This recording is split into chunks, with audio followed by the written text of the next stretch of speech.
Bonjour à toutes et à tous. Je souhaitais aujourd'hui vous parler des finances de la collectivité puisque des propos ont été tenus dans la campagne électorale auxquels il faut évidemment apporter des réponses. Je précise tout de suite que non, les caisses de Ville-Normandie ne sont pas vides, contrairement à ce que laissent penser certains, sans avancer d'ailleurs d'arguments et de chiffres. D'abord, je veux rappeler comment est fabriqué un budget d'une collectivité. Le budget d'une collectivité, il est fabriqué par des élus, des techniciens, des personnels de la trésorerie de Vire. Donc c'est un travail collégial avec différentes instances, commission des finances, dans lequel siège d'ailleurs la majorité et l'opposition. Le projet de budget est présenté dans toutes ces commissions. Il y a un débat d'orientation budgétaire. Donc tout est fait de manière totalement transparente. J'ai quand même du mal à imaginer que toutes ces personnes, à la fois des élus responsables, des fonctionnaires de la collectivité, des fonctionnaires de la trésorerie, du trésor public, puissent laisser passer un budget qui viderait les caisses. Je rappelle que certains élus de Vire-Normandie ont fait le choix d'autres listes et ont voté sans état d'âme les 6 budgets de ce mandat. Donc sont-ils irresponsables? Je me pose la question. Donc non, les caisses de Vire-Normandie ne sont pas vides, loin de là. Sur la question de la transparence, puisqu'il a aussi été dit que nous manquions de transparence. Je viens d'expliquer comment est préparé un budget en toute transparence. Bien évidemment, il n'y a rien à cacher. Nous sommes des élus responsables, des techniciens responsables et que tout est fait en totale transparence. Nous n'avons pas acquiescé à une demande de Pascal Martin de la communication du compte financier 2019 et pour cause puisqu'il n'est pas encore validé. Nous devons, c'est une obligation légale, croiser les chiffres de la collectivité, les chiffres de la trésorerie et tout ça doit être présenté aux élus. Donc nous n'allons pas communiquer des éléments qui ne sont pas encore croisés avec la trésorerie et qui n'ont pas été présentés aux élus. Nous devons le respect aux élus du peuple. Donc il n'était évidemment pas question de transmettre et nous n'avions pas le droit de transmettre des informations à un candidat quel qu'il soit. Il ne s'agit pas d'un manque de transparence, il s'agit simplement du respect de procédures réglementaires et du respect aussi des élus. Autre sujet abordé, la capacité d'autofinancement de la collectivité. Il a été admis d'ailleurs que nous finissions le mandat avec une capacité d'autofinancement de 3 800 000 euros. C'est très important la capacité d'autofinancement puisque c'est celle qui permet en fait peut-être de générer de nouveaux investissements, de pouvoir y faire face éventuellement par l'emprunt. Je rappelle qu'au 1er janvier 2016, à la création de Vire-Normandie, la capacité d'autofinancement de la collectivité était de 2 400 000 euros. Elle est de 3 800 000 euros 4 ans après. Avons-nous vidé les caisses? Je m'interroge qu'on puisse se poser cette question. Nous avons augmenté la capacité d'autofinancement de 1 400 000 euros en 4 ans. C'est énorme. Je veux faire aussi une comparaison avec nos voisins de Saint-Lô, avec une population à peu près équivalente. À Saint-Lô, l'équipe municipale finit avec une capacité d'autofinancement de 2,8 millions. J'ai plutôt quand même l'impression que cette capacité d'autofinancement est tout à fait correcte, elle est même plutôt bonne pour une collectivité comme la nôtre. Donc là encore, l'affirmation que nous aurions vidé les caisses est totalement erronée, ne correspond pas à la réalité.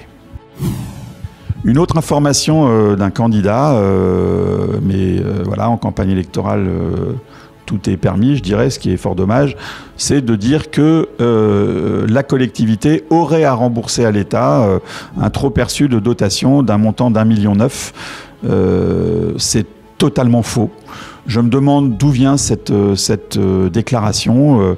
J'invite le candidat en question à s'adresser à l'Association des maires de France, avec laquelle nous avons travaillé sur cette question, et aussi à la Direction générale des collectivités locales à Paris, qui nous a notifié ces dotations. Je l'invite quand même à vérifier ce point avant de faire des déclarations comme celle-ci, tonitruantes, mais qui n'ont aucune réalité. Non, nous n'avons aucune dotation à rembourser.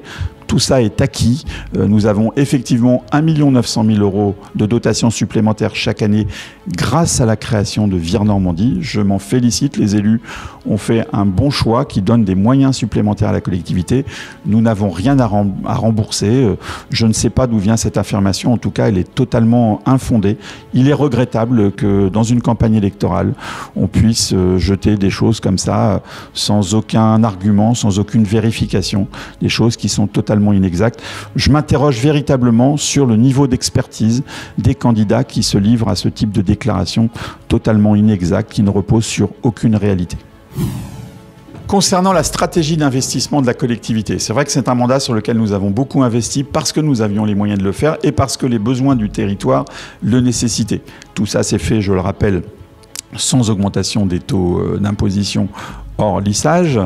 Et c'est vrai que nous avions des réserves importantes. Nous avons considéré qu'il valait mieux utiliser une partie de ces réserves pour réaliser nos investissements plutôt que d'emprunter. C'est un choix. Peut-être que nos adversaires dans cette campagne auraient dit pourquoi vous avez emprunté alors que vous aviez des réserves. Donc effectivement, là aussi, on peut se questionner sur la pertinence des arguments. Nous, clairement, nous avons choisi d'utiliser une part des réserves plutôt que d'emprunter, ce qui nous permet de finir le mandat avec une dette qui est extrêmement faible, qui est de l'ordre de 264 €, je crois, par habitant. Je rappelle que la moyenne nationale est de 960 € pour des communes de notre taille et qu'en début de la création de Vire Normandie, nous étions environ à 460 €. Donc nous avons beaucoup investi, nous avons baissé la dette. Je crois que c'est ce que nous devons aussi à nos enfants. Ce n'est pas forcément à eux de payer les choix des élus de cette génération et des précédentes. Donc nous, clairement, nous avons fait le choix de diminuer la dette. Ça s'est fait effectivement par un très faible recours à l'emprunt. Seulement 1 million d'euros ont été empruntés sur ce mandat. C'est effectivement très très peu. 1 million d'euros a aussi été emprunté, mais pour couvrir en fait des besoins de trésorerie liés à l'attente de versement de subventions. Toutes les collectivités de France utilisent la même stratégie, c'est ce qu'on appelle des prêts relais. Voilà, donc je pense qu'en matière d'endettement, là encore, le choix qui a été fait est un choix responsable. Je ne vois pas là encore où nous avons vidé les caisses, bien au contraire, puisqu'avec une dette aussi faible, nous léguons à l'équipe municipale qui sortira des élections prochaines une situation très, très saine qui permettra d'avoir un recours à l'emprunt si nécessaire pour réaliser les investissements. La marge est très importante. Moi, je me félicite de ce choix et je suis très content que nous ayons pu finir ce mandat avec une dette aussi faible qui permet d'envisager l'avenir de manière extrêmement positive. Concernant la fiscalité locale, nous faisons le choix, et nous avons fait le choix dans ce mandat, et nous faisons le choix dans notre projet de maintenir les taux d'imposition à leur niveau actuel. D'abord parce que ces taux sont relativement bas par rapport à d'autres villes similaires, en tout cas dans tout l'ouest de la France. Vire Normandie est une des collectivités avec les taux les plus bas. Le deuxième élément, c'est que les charges de la collectivité augmente tendanciellement, notamment la masse salariale. Les agents progressent en carrière, tout ça génère des augmentations de rémunération qu'il nous faut assumer. Donc nous pensons qu'il est raisonnable de maintenir les taux pour garder les ressources suffisantes chaque année pour faire face à ces augmentations. Si nous baissons les taux, nous risquons ce qu'on appelle un effet de ciseau à un moment donné, avec des charges qui augmentent et des recettes qui diminuent. Eh bien, ça pourrait rendre obligatoire une augmentation très importante dans quelques années des taux d'imposition. Nous préférons avoir une politique de maintien des taux plutôt que de baisse qui pourrait amener dans quelques années un effet de ciseau qui serait fort préjudiciable. Je rappelle aussi que la taxe d'habitation est supprimée, c'est une suppression en 3 années, mais que pour beaucoup de nos concitoyens, il n'y aura plus de taxe d'habitation à payer. Donc une vraie économie sur l'imposition locale, donc une diminution pour nos concitoyens de leur contribution à l'impôt local. Donc je crois que ces deux éléments font que la sagesse pour nous est de maintenir les taux. Surtout pas les augmenter, c'est un engagement que nous prenons, mais ne pas les diminuer, les maintenir, parce que ça nous paraît la décision la plus raisonnable sur le moyen et long terme. Concernant la stratégie financière de la collectivité, je crois avoir bien expliqué que non, les caisses ne sont pas vides, que la gestion pendant ce mandat a été extrêmement responsable et elle le sera encore avec des objectifs assez simples. 0 augmentation des taux d'imposition hors lissage. Une capacité d'autofinancement qui continuera à augmenter pour se donner un petit peu d'aisance, une stratégie d'investissement ambitieuse mais qui sera raisonnée, qui correspondra aux moyens de la collectivité, un faible endettement. Voilà un petit peu les éléments qui caractérisent notre vision des finances de la collectivité. Pour une commune bien gérée, ambitieuse, avec ses moyens, avec vous, ensemble, pour Vire Normandie.